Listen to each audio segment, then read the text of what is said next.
What Stephen Curry's son just said about God will leave you speechless. Have you ever heard a child say something so powerful it made you stop and rethink everything? Something so deep it didn't sound like it came from someone so young. Well, get ready, because what Stephen Curry's son said about God recently isn't just inspiring. It might change how you see faith forever. Stephen Curry is one of the greatest basketball players of all time. His name is known around the world. He's won championships, broken records, and become a role model for millions. Off the court, he's known for his strong faith and family values. But this time, it wasn't Stephen who made headlines. It was his youngest son. Now, most kids that age are talking about video games or TikTok dances, but not this kid. What he said during a recent interview left everyone stunned. He was asked a simple question by a reporter. Who helps you when things get hard? That's it. A normal question. Something you'd expect a short, cute answer to. But instead he looked straight into the camera, paused for a second, and said, God already knows what I need before I even ask. So I just talk to him like my best friend. That's it. That's all he said.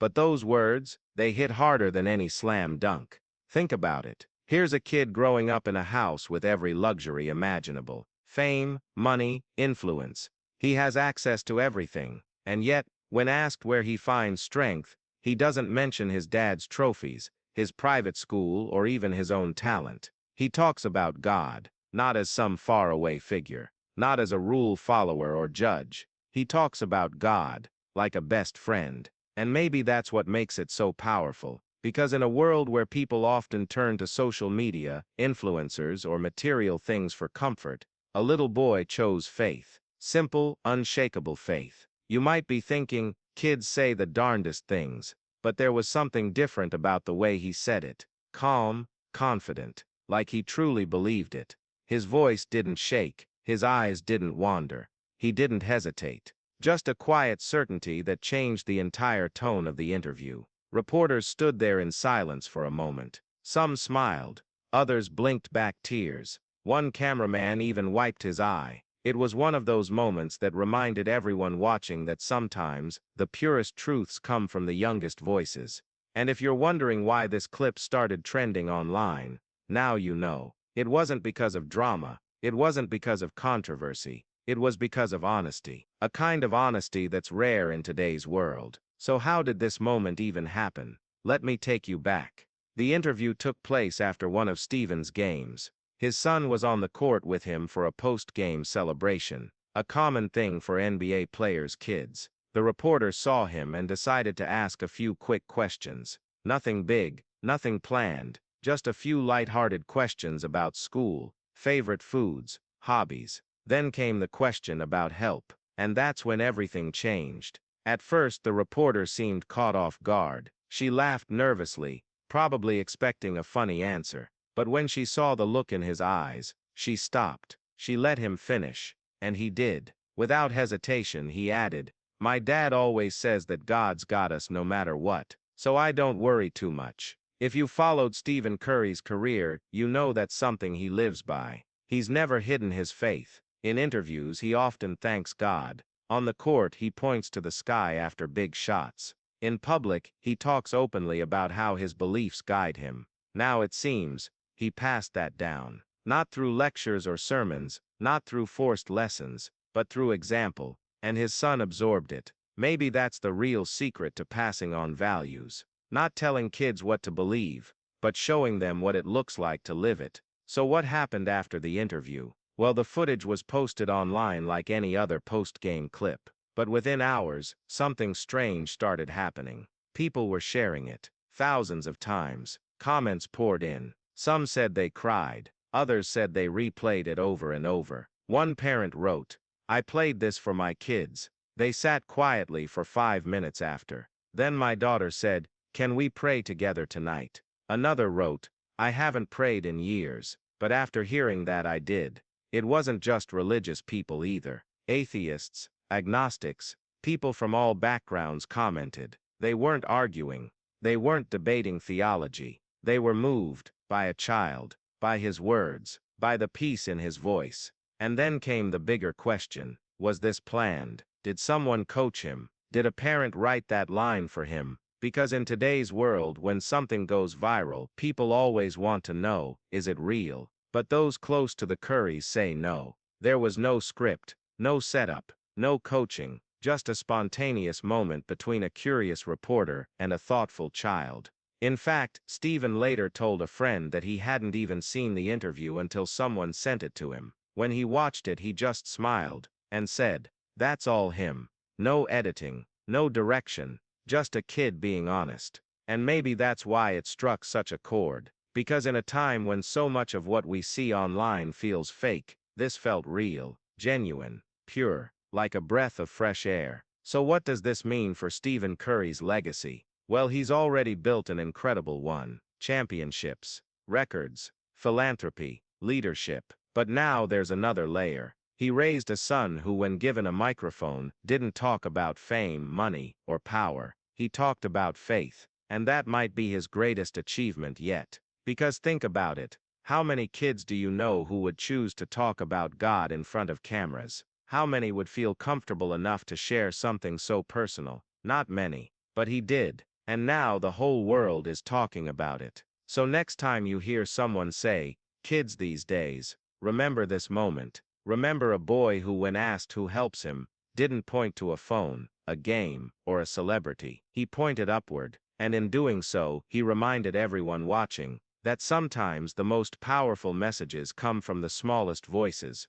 Are you still with me? Because there's more, much more. But before we dive deeper, take a moment. Think about what you just heard, because the story doesn't end here. In fact, it's just getting started. Would you like to know what happened next? Because trust me, it's going to leave you speechless. You just heard what Stephen Curry's son said about God. Now let me take you deeper, because the story doesn't end with a few powerful words. It starts there. After the interview went viral, something unexpected happened. People started sharing their own stories. Not about basketball, not about fame, but about faith. About moments when they felt alone, and found comfort in something bigger than themselves. One teen wrote, "I was going through a rough time at school. I even thought about ending it all. But then I saw that clip. It reminded me I wasn't alone." Another parent commented, "My son asked me, 'Do you think God really listens?'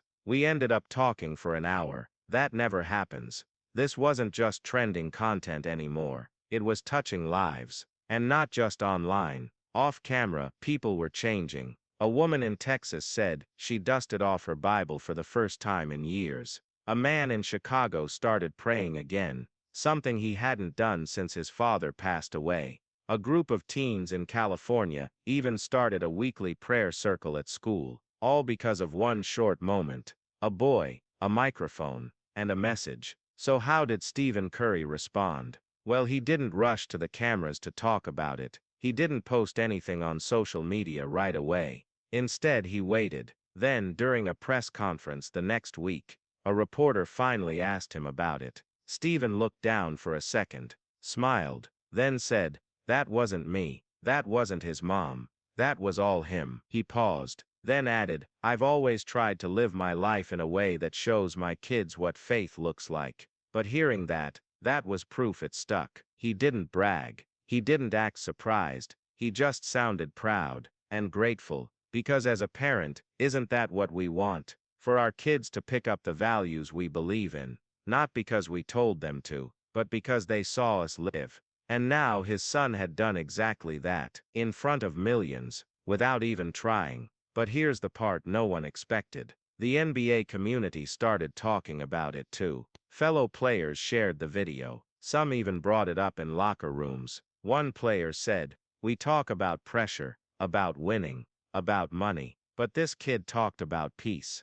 That hit harder than any speech we've ever heard in here. Coaches began showing the clip to young athletes. They weren't doing it to preach. They were doing it to remind these kids that success doesn't come only from talent or training. Sometimes it comes from inside, from belief, from knowing who you are and where you find strength. Even the media couldn't stop talking about it. One sports analyst said, "We spend hours breaking down plays, stats, injuries, but maybe we should spend more time talking about moments like this." Because this lasts longer than any highlight reel. And then came the messages from around the world, from Australia, from Nigeria, from Brazil, from India. Fans who may have never watched a full NBA game were watching this clip over and over. Why? Because it wasn't about basketball, it was about something bigger, something real.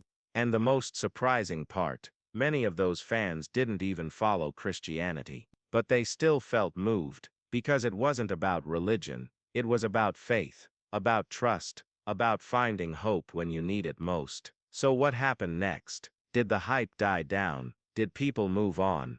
No. If anything, it grew. Because after the video spread, schools started using it in character-building classes, pastors used it in sermons, parents used it to start conversations with their kids, and all of it came back to one simple truth. A child spoke, and the world listened. But here's what many people don't know. This wasn't the first time Stephen Curry's son had made someone stop and think. Family friends say he's always been like this. Thoughtful, quiet, deep. Even at school, teachers noticed how he handled himself. He didn't seek attention. He didn't try to ride his dad's fame. He just lived with kindness, with calm, with confidence. And maybe that's why his words carried so much weight. Because he wasn't just repeating something he heard, he believed it, fully, completely, and that's rare. Especially for a kid growing up in the spotlight, where everything is public, where every move is watched. But somehow he stayed grounded, focused, peaceful. So what does this mean for the future? Is this boy destined for greatness? Maybe, but not necessarily on a court. Maybe in a classroom, maybe in a church, maybe in a hospital, or maybe just in a quiet room, helping someone find peace with a few simple words. Because that's what he did. That's what he's still doing. Even now, months later, people are still finding the clip, still watching, still sharing, still being changed by it. And if you're wondering, yes, Stephen has spoken about it again, but not to boast, just to remind people that sometimes, the greatest lessons don't come from big speeches or fancy books. They come from your own children, from their honesty, from their hearts, from their belief in something greater than themselves. So the next time you hear a child say something deep, don't brush it off. Don't laugh it away. Listen. Because sometimes, the youngest voices carry the loudest truths. And in this case, that truth traveled around the world and left everyone speechless. It started with a simple message, an invitation. A youth event organizer from a small town in Georgia saw the interview, watched it, then watched it again. And then, he did something bold. He sent a message to Stephen Curry's team, not asking for tickets, not asking for an appearance, just one thing. Would your son be willing to speak at our youth conference? Most people would have laughed it off, but Stephen didn't. He read the message, thought about it, then turned to his son and asked, "Hey, would you want to talk to a bunch of kids? Just share what you said that day." Most kids would have said no, or gotten nervous, but not him. He thought for a second, then nodded, and said if it helps someone, yay. That was it. No hesitation, no ego, just a quiet yes. And just like that, history was about to repeat itself. Because weeks later, on a cloudy Saturday morning, thousands of kids filled a massive convention hall. Some came because they loved basketball, some came because their parents made them, but all of them stayed. When a boy walked up to the stage, no music, no hype, just him, and a microphone. He looked around, took a deep breath, then began. And here's what he said. "Hi everyone, I'm not really good at speeches, so I'm just gonna say what I feel. I know my dad is famous. I know some of you came here because of him, but I'm not him. I'm just me." That day when the reporter asked me who helps me when things get hard, I told her the truth. I told her it's God. Not because I was trying to sound holy or anything like that. I just know He listens, even when nobody else does. Sometimes I get scared. Sometimes I don't know what to do. But I talk to Him like my best friend, and somehow, I feel better. I don't know why that clip went viral. I don't even know what viral means most of the time. But if it helped someone, then I'm glad it happened. So if you ever feel alone, just talk. Not to me, not to my dad, but to whoever it is that makes you feel safe. You don't have to be perfect. You don't have to have all the answers, just talk. And maybe, like me, you'll realize you were never really alone. That was it. Less than 2 minutes. No slides, no flashy effects. Just a kid, speaking from the heart. And when he stepped off the stage, the room stayed silent. Not awkward silence, the kind of silence that comes after something powerful, something real. Then, one person started clapping, then another, then the whole room erupted, not because he gave a perfect speech, because he gave a real one, and that moment spread like fire. Again, people filmed parts of it, clips started trending online, this time, not just the words, but the reaction, teens crying, parents hugging their kids, pastors wiping their eyes. One girl wrote online, "I was about to quit everything, then I heard him say we're not alone. I don't know why, but it made me feel like I could keep going." Another teen posted, "My mom and I watched it together. We hadn't talked in months. Now we're trying again." And once more, the world stopped, listened, changed, all because of a child who chose faith when he could have chosen fame, who chose honesty when he could have played it safe, and who chose peace when the world often chooses chaos. So where does this leave us? Maybe with a question, not for him, for you. What would you say if someone asked you who helps you when things get hard? Would you mention a person, a number, a title, or would you say what you truly believe? Because sometimes the answer isn't about being right, it's about being real. And maybe that's the lesson here. Not about religion, not about belief systems, but about trust, about finding someone, or something that makes you feel safe when the world feels heavy. And if you haven't found that yet, maybe now's the time to start looking, because as one boy showed us, it can change everything. Think back to where we started. A simple question, a microphone, and a boy who gave an answer no one expected. What Stephen Curry's son said about God wasn't just inspiring, it was life-changing for many. It reminded us that strength doesn't always come from power or money. Sometimes it comes from peace, from belief, from knowing you're not alone. And the most powerful part, he didn't try to be a hero. He didn't want fame. He just spoke from his heart, and the world listened. So if you made it all the way here, ask yourself, when was the last time someone's words truly moved you? Not because they were loud, but because they were real. Maybe you've had a moment like that. Maybe you're going through something right now. Whatever it is, you're not alone. And maybe, just maybe, you don't have to have all the answers. You just need someone to talk to. So go ahead, talk to whoever makes you feel safe, to whoever gives you peace, because sometimes that's all it takes to keep going, to keep believing, to keep living. Now, if you enjoyed this story and want to see more moments like this, real stories, real people, real impact, hit that subscribe button, because trust me, there's more where this came from. Stay tuned, stay inspired, and remember, the loudest truths often come from the youngest voices. Until next time.